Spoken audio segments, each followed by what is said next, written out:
And this is the Fooladi Fitness Podcast number 4, and I'm joined by my guy Nakula Das, a man with a lot of wisdom and knowledge and experience when it comes to topics like self-improvement, spirituality, self-mastery, and so forth. I'm happy to have you join the podcast, man, and I'm excited to talk to you actually now face to face, even though it's virtual, even though we've been talking back and forth on the screen. So it's going to be fun, bro. We have a lot of shared topics, shared interests, and it's going to be a great conversation. Yeah, brother, I'm looking forward to it, man. Appreciate the opportunity to connect with you, your audience, and learn from each other. No doubt, no doubt. Now, to start things off, bro, I wanted to ask you what life was like before you got on this path that we see today, and what caused you down this path. Like, what was like a certain point or experience in your life that was like kind of like the tipping point that led you down to what we see today? Yeah, I think it's a combination. Overall, it's just been a journey. You're one step at a time, and with, let's say, milestone moments where generally I think when people are looking for these aha moments or these transformative moments, that's like one day I was living this day, and then the next moment I was living another way. And I've had a few of those. They were like really like, wow, okay, things are different. But overall, I would say it's day in, day out, putting in work. It started when I found myself, I was living in Toronto, Canada at the time, in a house with, 16 other guys smoking 16? weed, 16 other guys all in this one house. You could just imagine the shit that was going on in there. and it was real hood living, and there was fun parties and all that stuff. Nobody had money, but everybody had dope. Nobody had goals, but everybody had, was chasing girls and all that stuff. But I remember just kind of being, I actually got into a car accident right in that neighborhood, leaving that house. And I remember thinking to myself, sitting there in that room and being like, it was just like this one room where the ceiling didn't even, the wall didn't even make it up to the ceiling in one place, because it was like all of these cracks and all these things. And I was just like sitting there and I'm like, all right, I know I'm capable. I know I've been given intelligence and capability. There's no way that this is going to be my life. And I started at that point. That was my first, let's say, transformation, when I started asking the deeper questions of life, kind of unconsciously. It wasn't like a big thing. I wasn't sitting there like the Buddha and like having these epiphanies. It was just more like, fuck, man, like I should be doing better. Like I can do better than this, and I want to do something with my life, but I don't really know what. And so I started seeking and searching, and that's when I started really diving into spirituality. I was born Catholic, in the Catholic setting, Sunday church goer, never really resonated with that whole thing. Love Jesus still to this day. I feel closer to Jesus now than ever in my life, but I don't claim any specific religion. I'm just simply a seeker. But that was when my seeking got serious, and I actually started with seeking through Buddhism. And I thought that Buddhism was quite, let's say, safe. I find Buddhism very safe. It's about the mind, mindfulness. It doesn't really challenge like you too much in that sense. It's just like, so I started there. Then I started reading the Bible again, and then I got into more Eastern philosophy, Hinduism, and yoga. And then actually just recently I've been connecting with some Muslim guys, so I've been learning more about the Quran and teachings of Islam. I've also connected with some Jewish people, so I've started learning about the Kabbalah and the mysticism there. So it's done me, and that was maybe now, I don't know, that's like close to 14 years ago. And then so that was the first time. And then I have a very significant moment where I actually went to see a shaman, a Native American shaman, for some healing energy work. And I was quite skeptical, but I didn't know where else to turn to. I was in a real desperate time in my life. I was trying to quit smoking dope for years and years and years. I've been smoking dope, and I was the type of dope smoker where get up in the morning, the first thing you do is, hit out the bong. Wake and That's bake. like how you start the day, all right, I gotta buzz on, right? And then, rub one out, hit the bong. All right, I'm good to go for the day. It's like the worst possible way to start your day. Yeah, 1-2 punch, yeah. Yeah, the worst possible way to start your day is how I was starting my day on a daily. and I was trying to quit all that, and I was just struggling. And so I went to see this energy worker that I had been following online for some time, and she caught my eye. And actually, I had this tremendous energy healing session. And after that, my life was different. I literally got up off her table, and she did all these rituals and this energy work and all this stuff that I didn't understand at the time. And I got off, and I was like, okay, I feel good, and I'm not really desiring anything, and I'm not really like, I just feel good. And basically from that moment on, I continued to seek in a deeper way, and that set me on the path that I am walking today. And that led to this realization and this knowledge about semen retention, or this practice of sexual transmutation. And the first time I was introduced to that concept was in the book Think and Grow Rich by Napoleon Hill. Chapter 11, right? The secrets of the mystery, or the secrets of sex transmutation. And he talks about this idea of using your sexual drive as a force to acquire riches and get to goals in life and achieve and attract. And he's, talked about the law of attraction and the power of the subconscious mind and all these things. So Napoleon Hill, and to this day, has been a huge influence for me. And so from there, I went from there, and then I went to studying semen retention, or what's known as brahmachari, right, in the yogic culture, and the idea of celibacy. Now, celibacy doesn't work for me because I'm married, right? And in a very Western styled relationship, how we got together, it was kind of like, yeah, let's get together, let's hook up. Nah, we nothing. We're not gonna make this official. We won't put it on Facebook. We won't let people know, that type of thing. 14 years later, we're still together. And so this idea of semen retention was really intriguing, and I started learning about the power on a biological level, on a physical level, emotional level, and a spiritual level. And so I was searching for something that would work for me. That wasn't a monk. That wasn't going to be for me. That's not my path. I also didn't want to be in the modern culture anymore, which I spent many years in, of chasing girls, porn, just pornography, just this over hyper sexualized. And it's even grown since I was like I'm 38 now, and I'm talking about when I'm in my 20s. So over the last 15 to 20 years, big time, yeah, it's even like just totally like scaled up as far as over sexualization of everything.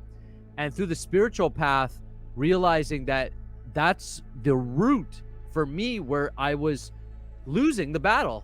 It's where I was, still jerking off and watching porn. And then I'm proposing that also leads you into all the other negative behaviors. It's this constant wanting for pleasure and bodily pleasure and sense gratification. So it's bad food, it's processed food, it's too much social media, it's porn, it's jerking off, it's obsessing over girls and lust. And so I recognized how lust was still controlling my life and controlling my consciousness and ultimately dimming my heart.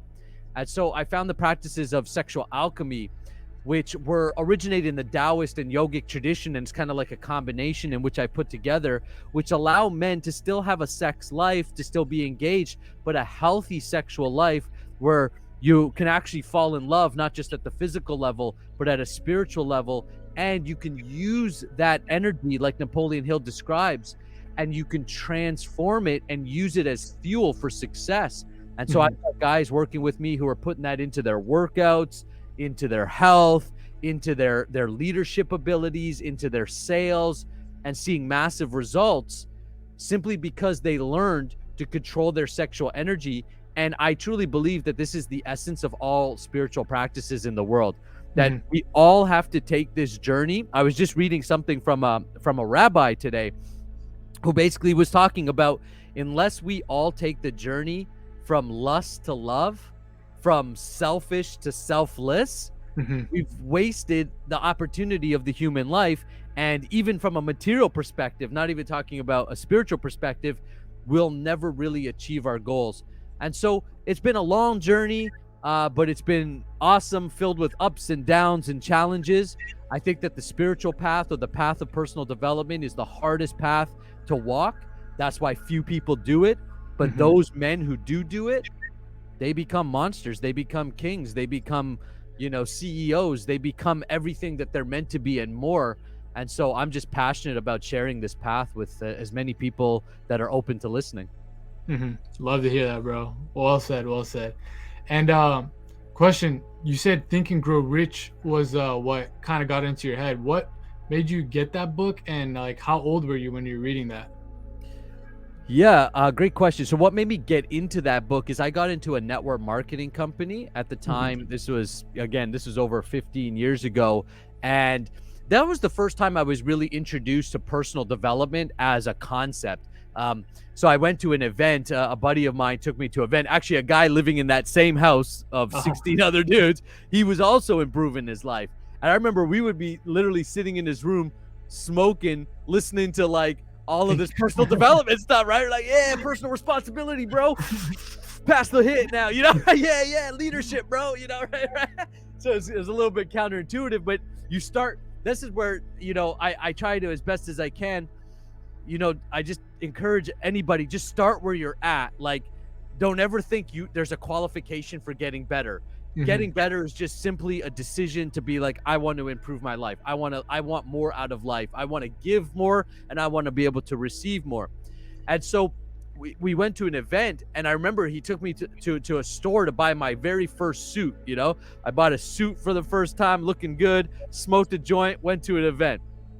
And then this guy, there was all these speakers, but specifically there was this one speaker, George Zalicki. And I remember to this day, it was like there was 5,000 people in this arena.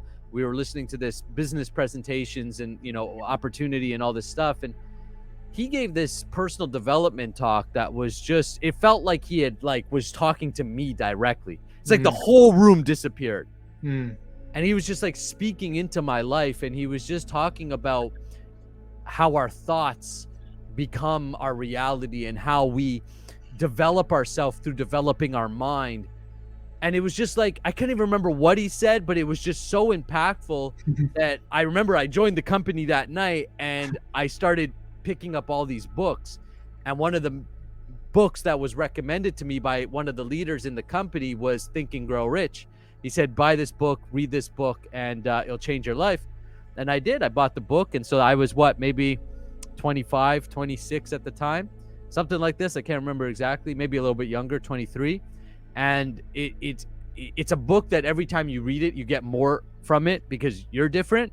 But just from reading it the first time, I remember feeling this resonance within me going, this is it. This is the secret, sort of say, the secret. And I remember when that came out too. And a guy had shown me that. He goes, watch this. He says, this will change your life. And it was The Secret, the movie The Secret. And it was all in the line. And nothing ever felt like, it didn't feel like, I wasn't blown away like, oh my gosh, this is brand new. But it was more deeper than that. It just felt real. Like I was like, I know that this is truth, even though I can't explain it all. Yeah. I can feel that there is an essence here, which is what I'm searching for. And that was it, man. I read Think and Grow Rich. And then since then, I can't even tell you how many books I've read in personal development and spirituality and all that stuff. I'm actually doing this thing right now where I'm reading all the world scriptures. So I'm going through all the major world scriptures and reading them. And I think that there's beauty and grace and wisdom in all of them.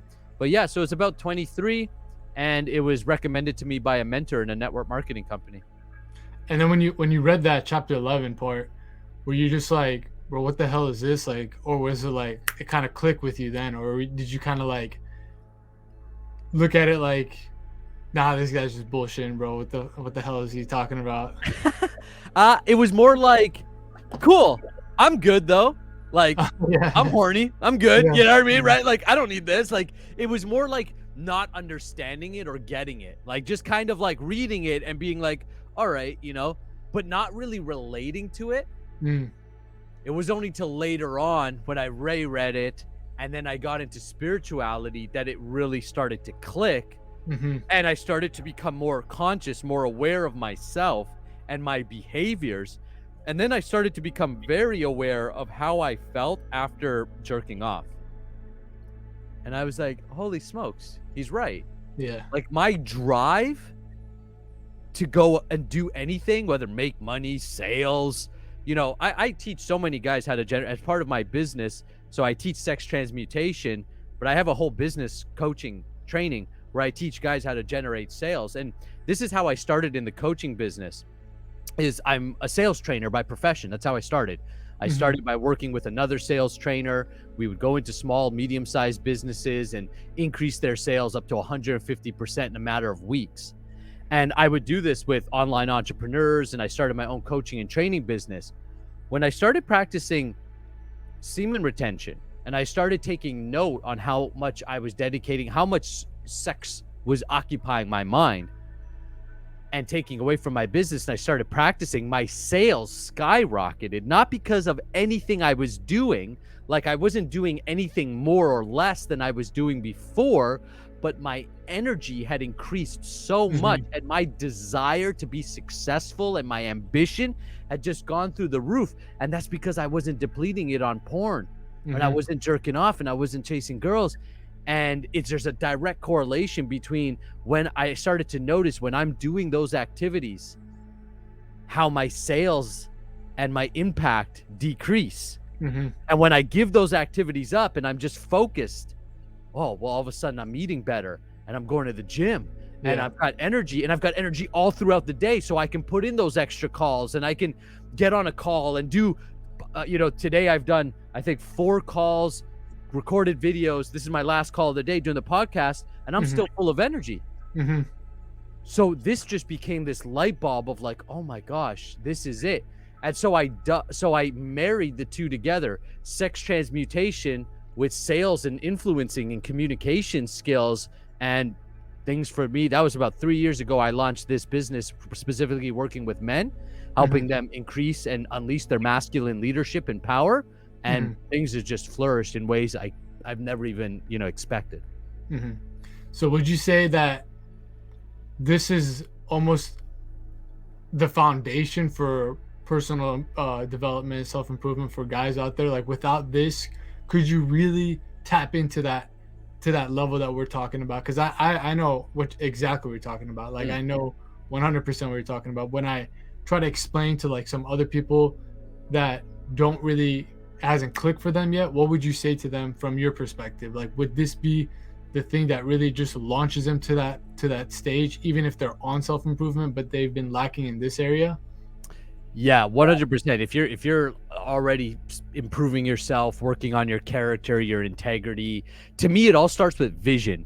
So in my Powerhouse Man training, the pillar 1, so the first set of modules that the guys go through, is all about becoming clear on your vision. So Napoleon Hill calls it your definite chief aim, right? Giving yourself a vision. Then what you'll recognize immediately as soon as you create a vision that's way beyond what you're living right now, right? The immediate thing that generally comes up is, well, I don't know how to do that, or that's not like my reality now. So there's this gap between what you want to be and what you are right now. And then you recognize, okay, there's going to be this journey I'm going to have to go through. Semen retention is going to launch you into that path. So I think it starts with vision. Then you need energy. So it's like skill set plus energy equals result. So skill set is once you have a vision, there's going to be a recognition. I'm going to need certain skills. I'm going to have a certain book of knowledge. If I want to, let's say I want to grow my business, I want to take my business to multiple 6 figures or 7-figure business, there's certain skills that are going to be required to do that. So skill set. So there's a certain skill set that you're going to need to acquire or to develop, but skill set is not enough. And this is the part that most people don't grasp right away. You have to have the energy levels to actually learn those skills, apply those skills. And unless you're vibrating at a certain level, you're never going to attract good people towards you to be able to do business with, or to be able to have good, solid partnerships and collaborations. So skill set plus energy equals results. Once someone is decided this is what I want, or they're like, this is the vision that I want for my life, then sex transmutation is going to is going to propel them to have the energy to be able to create it. Now, even if you're sitting there listening to this and thinking, I don't really know what I want, I'm not sure, either way, here's the deal. Even if you have no vision, you have no idea what you want, if you just simply raise your energy by cultivating lots of sexual energy and using it for higher purposes, you will, a vision will be given to you, or you will birth a vision from that. So either way, sexual transmutation is needed. And in this particular age, the age of pornography, the age of promiscuity, this is the age which we need this teaching more now than ever before. 100% agree. Yeah. If you don't, like what he just said, if you don't have that vision and you guys don't know where you guys are going in life, if you just raise up your consciousness to that level, it kind of unlocks for you. It was already always there, but you're thinking like with the lowest form of your nature, you're just always thinking about just food, survival, sex, like all these things. So when you just retain and you're raising the energy up by doing also good habits like meditating, you're working out, clean diet, your brain fog and all that stuff starts to go away. And once all that stuff starts to go away, the purpose kind of starts to like peek its head out. And then eventually as you progress on this path, it just becomes more and more and more. And this kind of leads me down to a topic that you discuss and that I've discussed before, is when you tap into like that level of consciousness. I think you called it the God frequency on your videos. Krishna consciousness, Christ consciousness. Is that level of enlightenment, if you want to call it, or is that just our humans' natural state that they should be operating? Because this is kind of a debate or discussion I've had with other people. I think that this is almost your default state when you're retaining as a man, when you're focused on these things, you're eating well, you're doing all these things, you're already in that kind of consciousness level. So what would you say on that? I don't think that sex transmutation, and so it's interesting, right? Okay, so let's take a look at, so first of all, God consciousness, right? Or unifying consciousness, where you see the oneness and the one spirit in everything. So you're fully connected with everything. You recognize you're still an individual, but at the same time, you are also everything. So you're everything and individual at the same time. Or you're you're one and you're separate at the same time. So you really discover an individuality about you that's quite unique to you, like an energetic blueprint, like a thumbprint, right? That's just you, and that's you. You're that, and you'll eternally be that. But yet at the same time, you also simultaneously can see that you're connected to everything else through what we call God. Or like I said, there's many different names that God has been called or addressed, but this unifying spirit or this consciousness. When someone starts practicing, let's say, semen retention or sex transmutation, it doesn't necessarily lead them to God right away, because at first it's going to work at a biological and psychological level. I give a perfect example of that, Mike Tyson. Mike Tyson went 5 years celibate so he could become heavyweight world champion, become the youngest heavyweight world champion. At the same time, he was also full of anger, full of trauma and problems and all kinds of stuff outside of the ring. So did a lot of guys jumping on the no fat movement, right? No masturbating, no porn, which is great. But why many guys fail in that lifestyle and they don't live it, they don't stick it out, is because they don't dovetail it with the spiritual element to it. They don't have a strong enough reason why they want to do that. See, Mike Tyson had a strong enough reason why for himself. He's like, I'm going to be heavyweight world champion of the world, right? So that was a strong enough pull for him to be able to retain. For most guys, they don't have that. So therefore, they end up back into pleasure seeking. So is just by practicing semen retention alone, do you become God conscious? No. But if you don't practice, it's like, no, because unless you dovetail it with some spiritual knowledge and some spiritual practices, meditation, mantras, sexual alchemy process I teach, unless you're consciously directing it or desiring to know God, God doesn't reveal himself. He reveals himself to those who want to know him.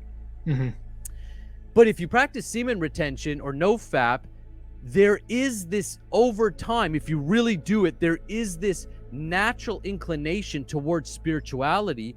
And that's actually because what happens is, as the semen is stored in the body, your semen needs to go somewhere, so it gets reabsorbed in the body and it creates energy. It creates, in Ayurveda or Sanskrit, it's called ojas, and ojas means aura.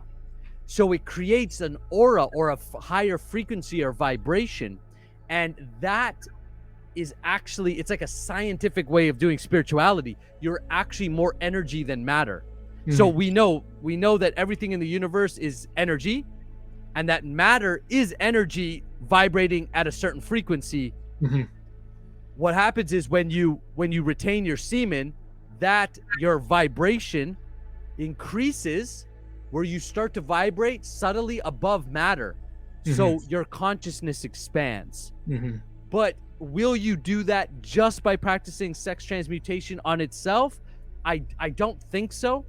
I think you still need to dovetail it with some spiritual practice if you're serious about knowing yourself as a divine being. 100%. Yeah.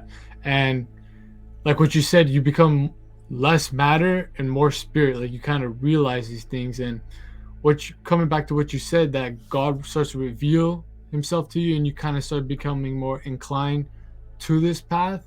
Like, I wasn't ever into like spirituality, so to say, before all these things. I was into like psychedelics, would kind of open my eyes to what spirituality could mean. But it wasn't until like long streak of retention that I'm on right now that it's like, it's just my mind, just everything is just kind of going more towards these places, less material, more spiritual, like figuring out what is all this stuff, what are we here for, what is all this stuff that you see around you, like what is the meaning of it. It kind of like drives you towards that. So coming back to you, how has your experiences, or what are some of your experiences of that happening, of God showing himself to you, or just giving you little synchronicities here and there on this path? Like, it's always interesting for me to hear other perspectives, so it'd be dope to hear about some stories that you have stored up in the bag.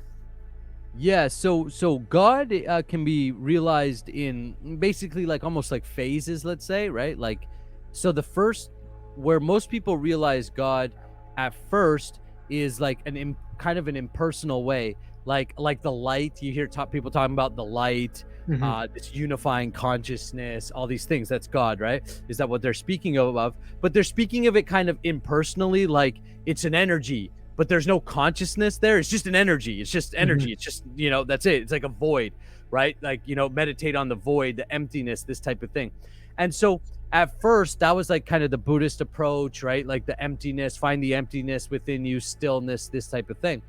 And so at first, for me, once I started to desire a relationship with God, once I started saying, hey, I want to know, I started asking, I can't say that I desired a relationship with God, but once you start asking certain questions, God kind of like, in my head, he kind of perks up. Oh, you're finally asking the more serious questions of life, like who am I, what is this all about, all that kind of thing.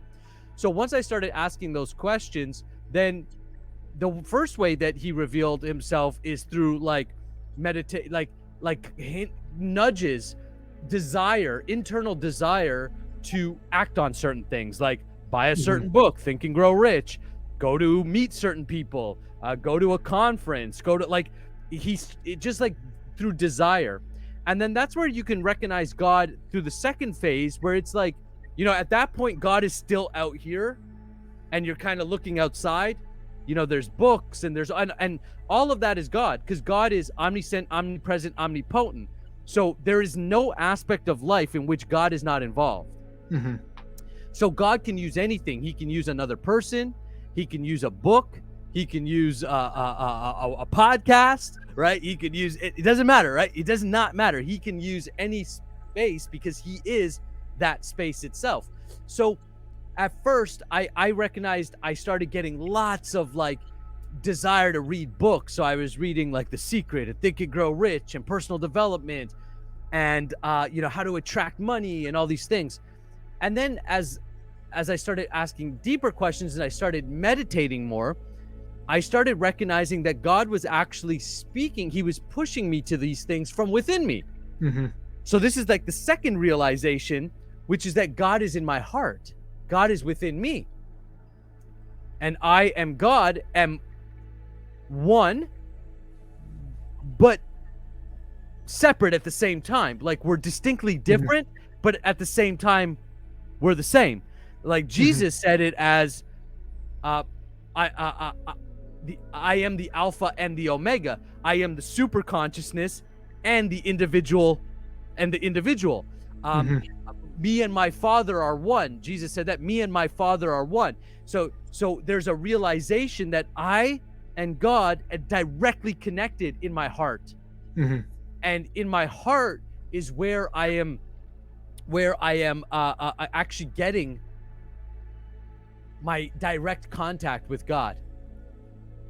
And in the heart is interesting because the modern science has shown that the heart actually has more neurons than the brain, meaning the heart is actually firing off more information than the brain. And there's more signals traveling from the heart to the brain than the brain to the heart, meaning your heart is actually what's dictating the show. The heart is the subconscious mind. When Napoleon Hill talks about the subconscious mind being the essence or the real secret, it's your heart. What's in your heart? That's what's going to manifest. That's what's going to unfold. That's what you're going to attract. Now, God is sitting in your heart like a witness. It's been referred to as, the all-seeing eye, or the, so many different ways of saying that there's something within us that is constantly watching. And whether you see it as a judge or they're taking note, and it's like, it's like the subconscious mind is constantly watching what you're doing and then reflecting that back to you in the external. So I started to recognize God within the heart. And when I really started to see God like directly was when I was about to do dumb shit. This didn't happen right away, but this has been a recent thing. For example, if I am tempted to go watch porn, I literally feel God in my heart like pop up, like, nope. And we call that consciousness. It's just, we all have it, right? You tell a kid, you don't have to tell a kid generally good or bad or right or wrong. The kid kind of knows because we're conscious. Now we have man-made good or bad, and that's generally what we teach them. But at a higher level, we are conscious. And so I started to recognize that God is within me and he's actually directing. And then this becomes like another layer of realization of God in my life where it's more personal. Now it's not like just this light or just his law of attraction. That's like probably one of the most, well-known natural laws or God laws, because that's the law that like is easily marketable, right? Yeah. Right. You get, You get, right. How do I get things, right? Yeah. So it's like, it's easy to market that one, right? Right. So it's like, but it's still impersonal, right? You kind of see God as like an order taker. Like, hey, God, I would like money. I'd like a good body. I'd like, and God's so merciful that he'll deliver it, right? He'll be like, okay, well, go work with this personal trainer. He's going to help you get fit, right? Go work. You want to make money. Go work with Nakula. You want to do, like, he'll send you things. But then I started recognizing that God is personal, like he's alive. So Jesus said, my father is a father. I'm butchering it a bit, but my father is a father of the living, not of the dead. Meaning God is the living spirit. Like God is actually what's alive in you. He's what animates everything. Spirit is what animates. And it's conscious. So it has a personality. God is not just dead or just unintelligent energy, but that you can realize God and he's a person and he's got a personality. And just like you are a person with a personality, you have like, I'm sure you like to be talked to a certain way. Maybe, like most of us, like we want to be talked to with respect. That's a general human desire, right? We don't like when people talk to us in a way where they're talking down to us, or it's very clear they're not respecting. Well, where did all of those things come from? They come from the Father, or the source, which is God himself. So if I have a certain desire, that desire, or like certain, my consciousness likes things to be truthful. My conscious likes things to be honest. My consciousness likes things to be beautiful, to be done in the right spirit. Well, that's because that's what God likes. And me and God are one. So what he likes, I tend to like. But the first realization is I have to realize that I is not the body, but the soul. So this realization is very personal, where you start to get to actually know God at a very personal level.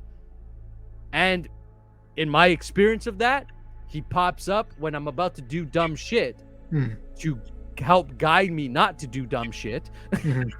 But he still gives me the free will, meaning he'll let me do it. Yeah. But he'll, karma, right? Like wake up call. Yeah, he'll give you a wake up call. And I've actually noticed recently that the more I've grown closer to God, the less he's willing to tolerate my dumb shit. Because I know better. The more kind of like a kid, right? Wake up calls are. What's that? The more intense like the wake up calls are, like he just smacks you harder now. Yeah, the karmic reaction is harder, right? Like because it's like the Spider-Man, the Spider-Man saying, right?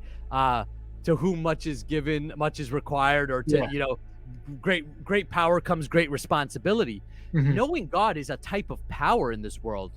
It frees you from the matrix in which we generally live, the 9-to-5 grind, or the bullshit that sometimes our own governments are doing, our own leaders are doing. It frees you from that. You can see through it, right? Because you can see lies, you can see it, and you can be like, nah, that doesn't feel right, that there's something off about that. But you also have like a certain energy where people listen to you. I definitely have more influence now than I've ever had before. I have more people listening and plugging into my work than I ever had before, which means more responsibility. So God, I remember saying this to my wife one time. People wish that they can see God, and I'm pissed that I saw him. because I don't get to be a kid anymore. Yeah. Once like you I don't can go back. Yeah, you can no longer, it's like, like the Matrix, right? Like, when Morpheus tells Neo, look, if you take the pill, right? That's it. Like you can't unsee it. And so there's a responsibility that comes with knowing God, and I think that's the biggest thing that he's given me is service, or I call it service or responsibility. Here, but here, guide these men who are wanting to improve their lives. You've done it to a certain level. Show these men how to do it to that level while you keep improving. Here, I'm giving you more money in your life. Steward it well. Are you going to just spend it on OnlyFans girls and pot? Then I take it away, then it goes away, right?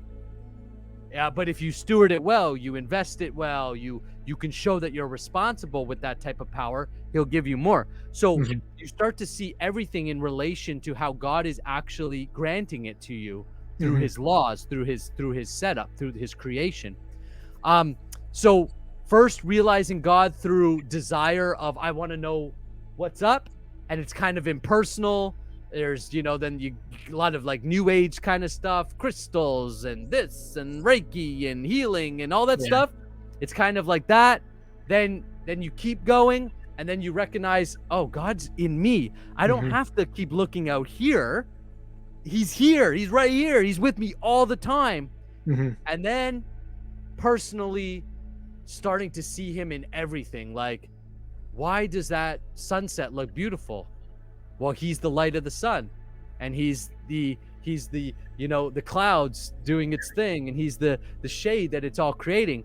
And we know scientifically none of that really exists from the form of like a physical reality. It's all just atoms, right? Like that's all it is. So what gives certain things qualities is the spirit or the God consciousness behind it. I don't know if I answered your question. I hope No, I you did. did. That was Yeah, great. yeah. No. Yeah. Another thing I want to go into, because you kind of mentioned that, how God or that source has a personality, and like you kind of mentioned this earlier in the talk, how God shows himself in different forms, characters, avatars. And Yeah. I know that we just talked right before we hopped on the pod that you are a follower of Krishna. And there's a video I watched, I think it was the first video I think I watched on your channel. It was talking about kind of like the similarities and differences of like Jesus and Krishna, and Mhm. just the overall God consciousness that they have. What do you think is the reason that some people are like inclined, like you weren't born as a Hindu or a follower of That's right. Krishna, so what kind of theory do you have that some people are more inclined, like when they choose, they're not born into it, they're not indoctrinated into it from birth, that they choose that they want like this specific form of God, even though it's kind of preaching the same thing, same message, same overall values? What do you think is the reasoning behind that? Yeah. So um actually in the so speaking of Krishna specifically, there's the famous book Bhagavad Gita, Hmm. which is the main text for Hindus and for devotees of Krishna.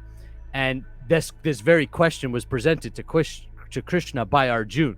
So Arjun basically says the same thing, like, if God is one, why are there so many religions? And the answer given, and from my experience, I believe to be true, is that a God will present himself differently to reach different people at different times and places and circumstances to help remind them of who they are Hmm. and who he is. So there are different paths to God. I don't believe any one path to be superior or inferior. I actually think, I think it's kind of like a neophyte, like a beginning level, to be like, my path is the path. Like, if you Hmm. don't follow Krishna, you can never know God. Hmm. I don't believe that. I believe you could follow any of the major paths. The only qualification, or the only thing that I put out to people when they say I want to know God, or I want to learn about God, is that if your path is bona fide, if it's real, like if it's a real God conscious path, you should be growing in love for God, like tangibly. There should be a tangible experience. If you've been doing your religion for 2 years, 5 years, and you don't feel any closer to God, you haven't worked on your stuff, you haven't straightened out your life, then I would say that you're not in a path that's bona fide. You should see Hmm. a very clear and tangible results. And so I believe that different paths, different avatars come for different purposes and different reasons. And we are generally just attracted to the avatar that resonates, or the avatar that's needed at the time or stage of our consciousness. Got you, got you. What attracted you to Krishna and like Hindu mythology, Hindu culture and all that? Because I really, like, I read the Bhagavad Gita maybe like a couple months ago, but I've Mhm. always, as younger, like, they have super cool art. That I love their Yeah. art, their culture. Like everything is really just looks like aesthetic. It looks nice, and it's very very old, but it's really rich in so many different aspects of life. They don't just focus on one specific thing. They got kind of what I preach in my channel, like the mind, the body, the soul. They have all these different things. So what kind of what brought you towards him? Because you said you grew up in a Catholic Yeah. environment. Yeah, that's a great question. And I basically was searching, and I was reading all these different scriptures, which I'm still doing. Like I said, I still learn from all traditions. Actually, our spiritual master, Srila Prabhupada, would say a seeker actually seeks everywhere. Hmm. Like, they're not limited to, this is my Yeah. corner and that's it. They're not limited like that. So what really got me with Krishna was Bhagavad Gita itself. When I read the Bhagavad Gita, it made sense to me. It resonated that we are spirit soul, and that the way to God is to develop in love of God. And what's interesting is that what I really enjoyed about Krishna specifically is how diverse or like unlimited he was, in the sense of, you know, he's there's stories of Krishna, and he's you know, playing with his boys, you know, killing demons, and then he's in the war, the battle of Kurukshetra, and he's a warrior, and I like that that warrior vibe. Yeah. And so he's a warrior, and he's a lover, and he's a politician, and he's a businessman, and he's just can kick it, you know, and just so he encompassed, he's the personality of Godhead, right? So he's the personality. So Krishna embodies a personality that is so colorful and so vibrant, as you were describing the culture and the pictures and everything. That's all Krishna consciousness. And that it was just so attractive to me that I'm like, this is awesome. And what I really appreciated about Krishna too is, and specifically like, you know, the Bhagavad Gita, Srila Prabhupada's version of the Gita anyways, is that he didn't water things down to make me feel comfortable. What drew me to the path of Krishna was I was uncomfortable with it. And I still am, in a way, because I resist, my lower self resists it. And that's how I know it's real, because it's challenging me. Krishna is saying, no, you can do better. Just like he challenged Arjuna on the battlefield. Arjuna at the beginning of the Gita was like, I don't want to do this. You know, I don't want to fight this fight, right? I don't know. I'm going to go be a monk in the woods, and I'm going to go live as an ascetic, and Krishna's like, no, man, that's not what this is about. This isn't about you going into the woods and putting on some show of spirituality. This is about getting in the battle, you know, like get to it, get to work, do your duty. And so every day, like, I feel like I fight that, like, get up in the morning, do my duty, do my prayers, do my things. Sometimes the only thing that holds me from to not falling back to the old ways is just that teaching of do your duty and it'll keep you good. Then your duty eventually transforms into bhakti. And bhakti, the Christian word for bhakti is agape. And what it means is selfless service or selfless love. Right? That's the divine love. And so what resonated with me about Krishna was that he didn't water down anything to make me feel comfortable. Where I think a lot of spirituality gets watered down to make people feel uncomfortable, to sound palatable to people, right? It's like, I'm a seeker, but not if I got to give up sugar. Yeah. You know, right? Like, okay, I'm a seeker. I'm for real. But not if you want me to, like, you know, get up extra early in the morning and meditate. Like, I'd rather just stay in bed. Okay, so you're not really a seeker. You like just like the entrepreneur who's like, I definitely want to make $1 million. Great. Are you willing to do what a millionaire does? Or do you just like the idea of it? So I think in this day and age, people like the idea of spirituality. It's kind of in, you know? Yeah. Right? Like you're in California, right? I always say California did that, right? Right? I call it pseudo spirituality.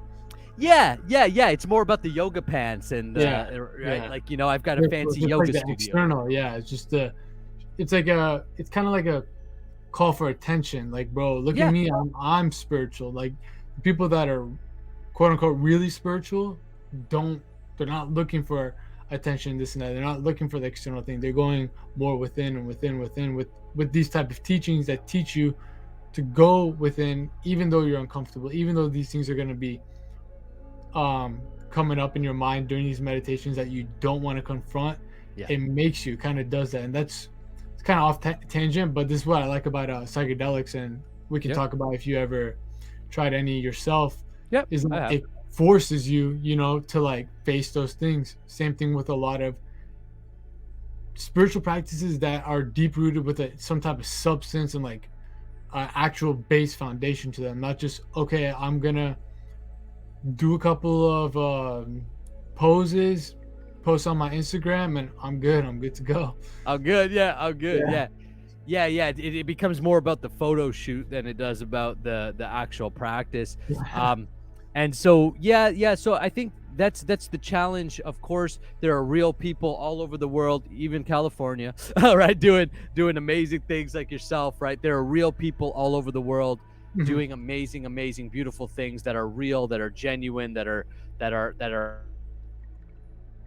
But there's a lot of people that and it's okay. Like I'm not going to say that I was above that at the beginning. What's interesting now is I have more influence, let's say a bigger audience, we'll just say, now than ever before. And what's interesting is I'm less attached to it now than ever before too, right? Which is like it's quite a dynamic, because I remember when I was like, man, if I had 10,000 followers on Instagram, that would be amazing. Well, I have more than 10,000 followers on Instagram now. And you know what? It makes no difference whether you have one follower or 10,000 followers or a million followers. It does. I've realized whatever I built that up in my head, like somehow at 10,000 followers, somehow that would mean something. It didn't mean anything. I was at 999. I went to bed, got up, and I was at 10,000. And guess what? I had to do the exact same thing. Nothing changed. Yeah. Nothing was, there was no, oh my God, now, right? So, and those are small numbers, right? Like, comparatively to people who've got millions and millions and millions and hundreds of millions and all this type of thing. So I think that the real thing is that you learn over time to take things in grace, meaning if fame comes to you, then great, it comes to you. And the day it leaves, great. I'm a big fan of Marcus Aurelius, and his book Meditations. And he talked a lot about, like, just not needing these things. He has a specific quote, something like, learn to live in a castle amongst statues and wealth and need none of it. So, like, learn to live in this opulence, but not to be attached to it, not to need it, not to recognize that's not what life is actually about. And so I think that at the beginning, I know I definitely did it, so I'm not going to say that I didn't or I was above it, but there was more of an egoistic pull, because you're kind of mixed. Like, you want spirituality, but when you're confronted with real spirituality, and this is what I'm talking about, like, where most people, they like the idea of it because they like the idea of being at peace, or who doesn't like the idea of being at peace or being content or full of love or joy, feeling alive. We all want that. So everybody wants spirituality. Everybody wants that. But when you're confronted with the realities of what you have to actually do to attain that, which is austerity, meaning you have to give things up, that's, to me, where you separate the boys from the men. Right? It's, are you willing to give up a lower taste? Are you willing to give up pornography for more energy and higher consciousness? Are you willing to give up, smoking dope for a healthier body? Like, I've been watching some of your workouts and the routines you're doing, and I'm newer to the gym, just in my first year, right? So I decided just about a year ago now, I was like, I'm going to get serious about the gym, because I recognize that your body has to be strong to go to higher levels too. Your body is the vehicle to experience God in this life. So you can't let your body go to crap and then say, oh, I'm getting spiritual. Yeah. Like, you know what I mean? It's just not there. So I got serious about the gym, and it's tough. It's tough. Like, it's a tough go, because at the beginning you think, oh, well, I got to give up that crappy food, right? Like, I can't eat Joe Louis. You know what a Joe Louis is? Nah. A Joe Canada stuff? Yeah, it's a Joe Louis is like a chocolate, like, cake filled with cream filling. Okay. Kind of like a Twinkie? Have you heard of Twinkies? Yeah, like a Twinkie, but like chocolate, like a Twinkie, right? So, Lord knows I love Joe Louis, right? But then Lord will say, right, like Jesus said, you can't serve two masters. Do you love me, or do you love Joe Louis? Right? Right? Do you want health and a great physique and everything that comes with the physique, like sharp mind and clarity and energy and confidence, or do you want Joe Louis? Because you can't have both. And so once we're confronted with the reality of personal development and spiritual development, then the crowd starts to weed out, right? All of a sudden, the crowd, starts to get smaller and smaller and smaller. And as you progress, you recognize more people are dropping off. Where's everybody going? There was a whole crew of us at the beginning. And now you're kind of standing there sometimes by yourself going, where's everybody, right? I thought we were all serious about this. Yeah, I'm serious until you ask me to give up Joe Louis. Right? So like everything in life, yeah, whatever you want. Sacrifice is the path. Here's the and so to answer the question of why Krishna, because Krishna is going to ask you to make sacrifices and you're not going to want to do it. That's how I knew. That's how I knew. I was like, I literally have said to God, no, I don't want to do that. Like I've had arguments with God. No, I don't want to. Just like a kid, like I don't want to. Go preach Krishna consciousness. I've actually heard God say that. And I'm just telling you this, just coming out in the podcast. So, like this is an interesting interview, by the way, because most interviews don't go so much deep into this. Sometimes. Yeah, I know it was gonna be a good one. Yeah. I appreciate it, what you're bringing out in me, right? Because I only generally talk if I ask. I've literally heard God say, "Would you just go start preaching like Krishna consciousness?" Like, and I've literally been like, "Nope." My spiritual master asked me, and I'm like, "I don't want to." He's like, you're giving semen retention, which is amazing. It's a beautiful thing that you're giving. But he did say to me, he said, but you're giving you're giving a branch, but not the whole tree. You're giving a branch of the tree, and it's an important branch, and it's definitely required, and it's an amazing thing you're doing. But he asked me, he's like, why aren't you giving them the whole tree? And I mean, just to be brutally honest, because that's just what it is, I was like, well, I'm scared. Actually, you're one of the first people in a long time that I've actually openly used the name Krishna. Because I started going away from that because I didn't want to, well, I did exactly what I'm saying, why I liked Krishna. I watered it down to make it more palatable for people. But the reality is it like eat at you kind of? Like it's like that nagging, like, and I've noticed, like, me personally, I've always been like this as like a young kid. If there's some part of me that's telling me like not, they're just like, don't do it, I'll do the exact opposite.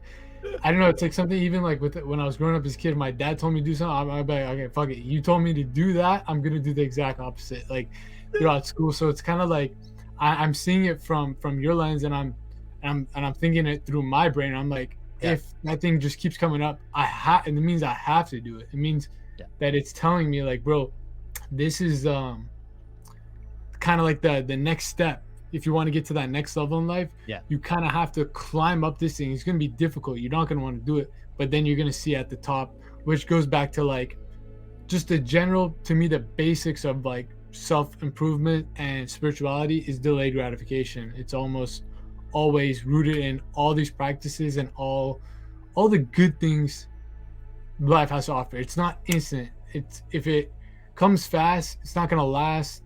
It's probably going to crash. And all these type of things like pornography, fast food, they feel good in the moment, but then deep down, like, bro, you're going to feel like shit the next day. You're just not going to be in these states. And all these teachings always preach that the most. And even you're subconsciously, you're supposed to do these things that are uncomfortable, but it's that side of you. Do you think it's kind of programmed into us to always choose that easy, fast route? Because in my belief, humans are built to take the path of least resistance. That's our human, materialistic, physical side of us. But the spirit is supposed to take the higher route, the what Jesus said, the narrow path. Yeah, that's right. It's supposed to be more difficult to attain more of the joy of life. So what would you say on that? Yeah, I would definitely say that our body is where our animal consciousness, our lower, like, animal consciousness is. So our body is concerned with only 4 things: eating, sleeping, sex, and comfort or defending, right? So think about all the activities that we generally engage in. They're all based around those things are at the center of it. And sex is actually at the center of material life. Like because the center of why do we want to have big business? So that we can attract a mate or reproduce, right? It at the deep unconscious level, it's all based around sex. That's why sexual alchemy, the process that I teach, is so important, because it teaches you to, first of all, recognize why you want to do what you want to do. Why do I want to have a good body? Because I want to be sexy. Let's be real, right? You know what I mean, right? I want to go to the beach, take my shirt off, and be like, yeah, 50 Cent, Stunt 101, right? Like, I grew up on 50 Cent, right? That era, right? I want to flash diamonds too, right? Why? Because I want to be like, hey, I'm the man, look at my body, right? That's the lowest level, but it is a driving force, and it's a strong driving force, right? I mean, guys are pumping it at the gym to look good. Women are doing all kinds of crazy shit to look good. Look at the whole beauty industry, fashion industry. Look at so many of our activities are based around, this is going to make me more attractive, which unconsciously makes me be able to get sex more, which unconsciously under that is, it gives me the opportunity to reproduce. So the path of least resistance is there because once we do enough, that's why there's so many guys that say in the red pill ideology that are like, don't get married. And I understand why they're saying that, because they're like, if you get married, you're going to lose your drive. But spirit says, do the right thing. Be a man, do your duty. Krishna says to Arjuna, do your duty. So what is our duty as men on a physical level?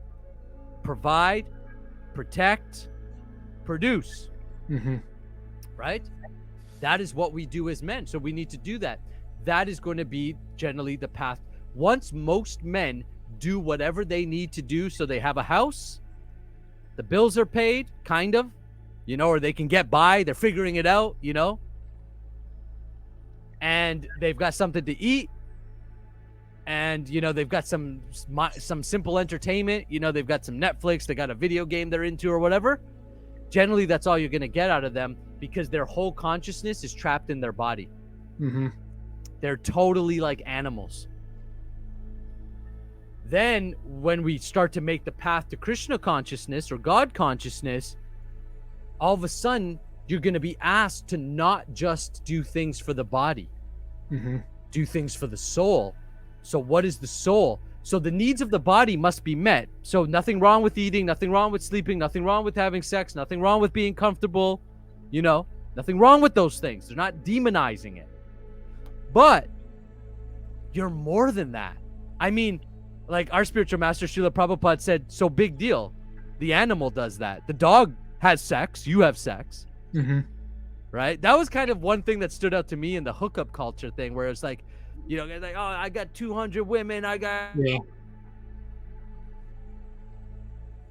The dog did the same thing, man. In fact, the dog is killing it, like way better than you'll ever do it. The pig is definitely doing better than you, right? So you're competing on a very animalistic thing, but you're not just an animal anymore as a human. That's the opportunity, not guaranteed, but it's the opportunity of the human form of life. And that's what Krishna says. But the human form of life is no longer about those things. Those things are actually generally taken care of. That's why Jesus said, ye of little faith, look at my Father. Does he not take care of the birds of the sky and the beasts of the ground? Does he not love you more than them? Does he not have the same, like, if he's going to make sure that the birds can eat and the worm can eat, you think he's not going to make sure you can eat? Stop worrying about these lower things. That's for the animals. We should eat. We should eat well. but we shouldn't be attached to these things. This is not what the human life's about. So when we start to go towards God, we're going to all of a sudden be confronted with this, well, what's the higher path? Shit, he's asking me to get up earlier and meditate because that's the best time to meditate. Oh, that means I'm not comfortable. So you have to challenge your bodily instinct of comfort. I got to get out of bed. That's what the gym does for me. I mean, the gym, physically great. I'm having a great time at the gym, but I love the gym because it's a mental battle more than it is a physical. That extra set. I know I can do it, but my body's like, stop.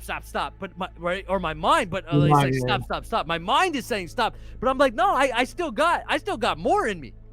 So it becomes this mental workout. And to me, that's the biggest beauty of the gym that many people miss. Like they don't get that factor, right? Like the gym gives you more than a great body. It gives you a strong mind.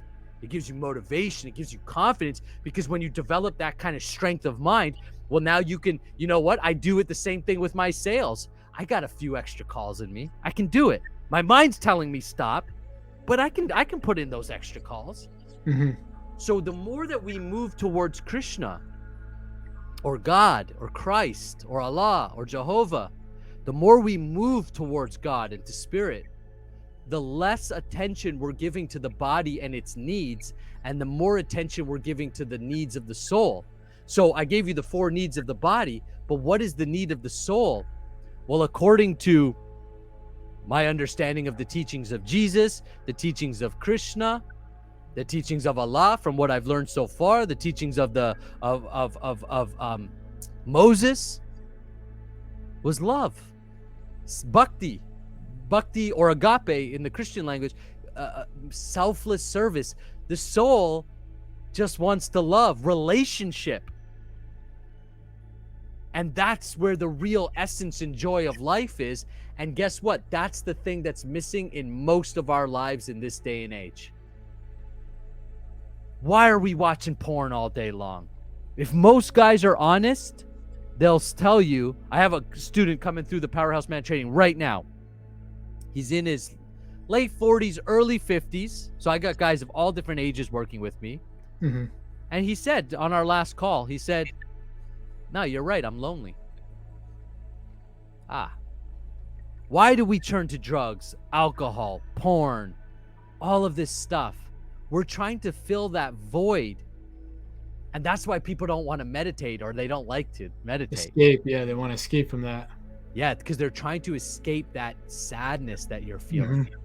The thing with spirituality is it can be a very sad journey too. Because they're like, you're going to experience all these little deaths along the way, egoistic deaths along the way. And trust me, the closer you get to Krishna, the more he's going to expect from you. Like, I get emotional just talking about it because I know where I've fucked up. And like, I get emotional about it because that's not for you. What are you doing? So, and that's when spiritual life becomes hard. It's no longer just a nice Facebook post, you know? It's no longer meditate and feel the bliss. And all this shit. Postcard thing, yeah. Yeah, postcard spirituality, right? You know, just meditate 30 minutes a day and you'll attract the life you want. Yo, that shit is like nice as a meme or whatever, you know? That's a nice Facebook post. If you want to get real about it, the shit's sad. It's hard. But it's worth it. Yeah, it's like a workout. It's worth it. Nobody after the gym goes, I regret going to the gym. Nobody. But to get to the gym is a battle sometimes in the mind. But soon as you're done the gym, or even like, I know for me, as soon as I walk into the gym now, I'm like, oh yeah, that's good. This is good here. This is good stuff here. Well, it's the same thing with spirituality. I've never regretted meditating. I've never regretted going to temple or church. I've never regretted reading the Bible or the Bhagavad Gita. I've never regretted saying thank you to Krishna. I've never regretted those things, but to do it it's sometimes a battle. And so that's the battle that we need to face. And that's why I was drawn to Krishna, because he makes it uncomfortable, and we need to get away from pseudo spirituality if we're serious, and we need to get to real spirituality, which means getting to your shit and your lust and your greed and your lies and your all the garbage that you're carrying and that you're trying to cover up through drugs, alcohol, sex, all that shit that you're trying to dispose of, or that you're trying to cover up, or you're justifying. If you're real, that's where you want to get. And you know what I love? Sometimes I read about like some of the Christian saints, and they were I went to St. Thomas Aquinas, the high school. Mm-hmm. And St. Thomas Aquinas, my understanding, he was a great writer of spiritual knowledge, and that's why he became a saint. But he was big womanizer and drunk, you know? So some of the greatest spiritual personalities that we see on the planet, or that we admire now, they were some of the worst sinners, if we want to use that word. They were out of alignment, let's just say. Some of the worst. But because they found something pure, they found God, you know, they changed their heart. And that's what it's about. Mm-hmm. It's about a change of heart, Mm-hmm. where we go from selfish living, it's all about me, what am I going to get, my body desires, to selfless living. How can I serve you? How can I help you? So our spiritual master, Srila Prabhupada, would say, don't pray to God. Pray to God any way you want, like in that sense. But elevate your prayer from, God, give me a beautiful house. God, give me, God, give me, God, give me, to get up every morning and ask God, how can I be of service to you? Mm. What can I do for you, God? You gave me life. You've arranged all of these beautiful things. What can I do for you? And all of a sudden you're confronted with, I have to give up some of my own shit then to actually do it. And I think that's a beautiful path, and I encourage everybody to take it. But I also don't like to sell Facebook spirituality and tell you that it's easy and that you're not going to be confronted with some serious challenges internally about who you are and how you're showing up in this world. Some deep stuff right there. Yeah. What I would say about that is basically everything that you said is kind of like a condensed version of all these teachings. So if you're able to do that just off the top of your head on a podcast, you definitely need to get into that uncomfortable zone, like treat it like the gym, and really dial in on that content. Maybe, bro, maybe this podcast was that little nudge, or just that wake up call another time to just be like, hey bro, like, no bro, you can really do this. Because I was listening to it like a sermon, bro. I was like, yeah, I was just agreeing, bro. That was great. That was literally great. Thank you. What to wrap things up, bro, one thing I want you to kind of like put all together is, with all this knowledge and wisdom and just life experience, maybe you some of these people that are listening to this, watching this, are in that similar position to you when you were like 23, 24, 25, kind of like figuring this stuff out, going down this path. What advice would you give to that version of you that could help all these people out there that are in that similar position to kind of expedite the process, or learn from your wisdom, learn from your mistakes, learn from your experiences? Yeah.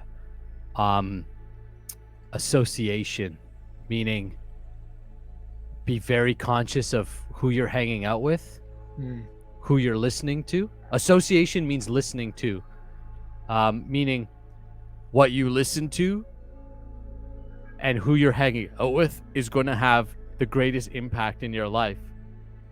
And so get around. If I would go back into my 20s, knowing what I know today, things I would do differently is, one, humble myself and seek mentors, seek coaches, Seek older people that can guide you and help you figure out, like, help point out pitfalls. The second thing is don't get into the party life. Like I know it's going to be lonely on a Friday night or Saturday night for the beginning, and it's tough to do it, but get away from the party life. There's nothing there other than drama and addiction and heartbreak and treating people like exploiting people subtly. You might not think you're exploiting people, but you are. When you go to the club with the sole intention to bang a girl, you haven't exploited. You're going with an intention to exploit someone. And so you want to get away from that scene and get into scenes where are positive. And one place you can find it is, the temple or the church, maybe. For me, that was difficult. Even to this day, I'm not a temple guy. I'm not a church guy, right? But you know where I found it? The gym. I remember this was maybe just a few months ago. I was a Friday night and I was at the gym, and the gym was pretty empty other than a few guys that are like always there, right? And we ended up getting into this conversation about me and 4 or 5 other guys about how we were there on a Friday night putting in the work at the gym while we know the rest of the city is drunk and they're pre-drinking to go to the club and they're, and they're doing all this stuff. And we were talking about, and I remember leaving the gym that night going, man, that's so positive. I wish I had that at 20.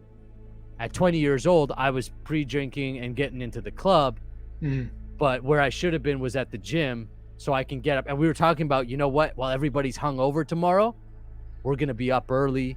We're going to be full of energy. We're not going to have spent and wasted a bunch of money. We're not going to have some drama to deal with. We're going to be clear of mind. We're going to be healthy of body. So if I can, anybody, no matter where you're at in life, whether you're 16 or 60 listening to this, connecting with this, let this podcast be that podcast that goes, you know what? I'm going to make some new choices right now. And you can only make decisions in the moment. So make the decision now. Give up the partying life. Seek wisdom. Seek knowledge. There's nothing more valuable than knowledge. It's more valuable than money. Money's fine, but wisdom teaches you how to make money over and over and over again. Right? Like, so get serious about getting conscious and getting intelligent, and this intelligence will straighten all your material problems out. God, when you start finding and seeking God in a serious way, you'll see your finances will get straightened out because you'll start making better decisions. Your consciousness will be clear. Your relationships will start straightening it out. You'll stop with all the nonsense or the whatever games you might be playing. You'll stop that. And your health will improve. And, lastly, I guess if I can just wrap it up, is be healthy, because materially or spiritually, it doesn't matter. If you don't have health, none of it's available to you. Right? Like if you have no health, you can't even accept the bigger concepts or have the energy to read the books and understand, because you're going to be brain fog and you're not going to have the energy and you're going to be tired and not motivated.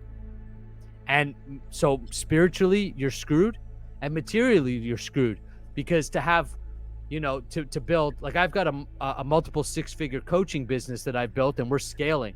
Like we're well on our way to being $1 million coaching business, and it takes energy, bro. Like it takes work, it takes long days and stuff. So you have to have energy, desire, focus to accomplish all the big things you want to accomplish in life. And if you don't have health, none of them become available. So please, please, please take care of your health. Facts. That's facts. And now, just to really just put everything together, what can we expect that's coming up? What are some new projects? Maybe you get into this type of content after this podcast that we can be on the lookout for. Yeah. So what are some new things that you got in mind? Where can we find you at? Where are your programs, your courses, your consultations? I'll link everything in the description, but just put it out there for the people out there who are interested in all this type of stuff, because I know people who watch me will definitely mess with your content, and people who watch you will definitely mess with my content. So there Love we it. get it. Yeah, man, I love it, and I love the cross promotion and the that collaborative vibe. I appreciate that about you. No doubt, yeah. Yeah, so first of all, nakuladas.com has links to, it's like a hub where it can link you to everything. You could book a call with me directly. So if you're like, if you're listening to this and you're like, yeah, I want to take that next step, I want to learn more, get on my schedule, book a call with me. You'll either talk to me or someone on my team to help you, figure out what's the next steps for you. And if your interest is piqued, but you're like, I want to learn more about this sex transmutation, sexual alchemy, spirituality, I want to dive deeper, then follow me on Instagram. I got a ton of content coming out every single day on that. And my YouTube channel, subscribe to my YouTube channel. It's all done under my name, Nakula Das. Perfect. So that was episode 4 of the Fooladi Fitness Podcast with Nakula Das, man. That was great. That was, honestly, we could have gone longer. I don't want to take too much of your time. Maybe we get a part 2 on your channel, back on my channel, man. That was a lot of fun, bro. A lot of actual substance to these topics. Like, we're actually getting into like the real deal stuff. We're not just waffling around about wanting to be spiritual, about wanting to improve, but we're actually talking about the things that are actually going to get you to that point, and also pointing out the fact that it's not going to be easy. It's going to be difficult. You're not going to want to do it.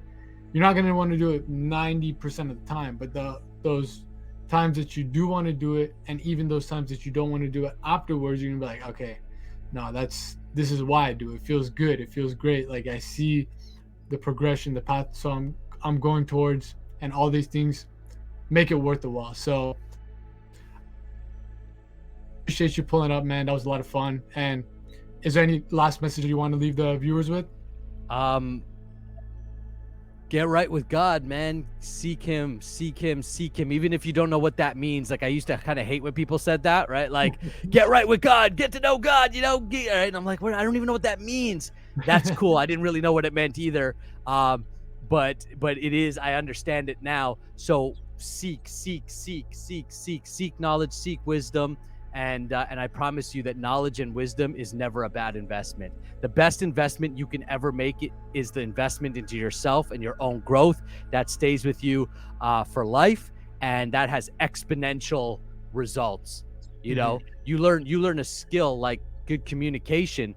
That's going to help you in every area of your life for the rest of your life. So invest in yourself, believe in yourself, and enough to invest in yourself, and give yourself the best opportunity for an awesome life. Not only do you deserve it because you're alive, you're here, you're human, but the world deserves it. The world needs it. The world needs you to come alive. You didn't come here just for you. You didn't come here just to please yourself. You came here to give service and to help. So give service and help, and watch your life flourish in a beautiful way. Beautiful. Amen. Do your duty. Do your duty, man. Oh, peace out, bro. It was a good time. Take care.